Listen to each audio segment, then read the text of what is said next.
Okay, here we are getting ready to gin some cotton seeds using this model of a cotton gin built from our plan. We're working outside because when you gin like this, cotton fibers go floating around in the air. And there's the wheel spinning. Every now and then you want to adjust and push down your cotton a little bit. Get your fingers out of the way.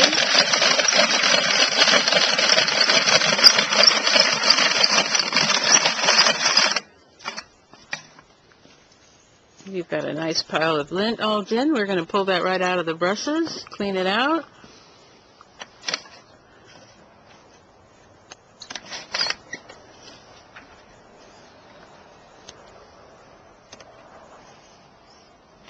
And there you go.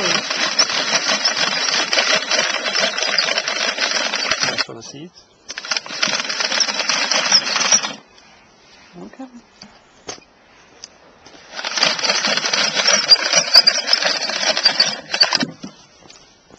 And there's our seeds.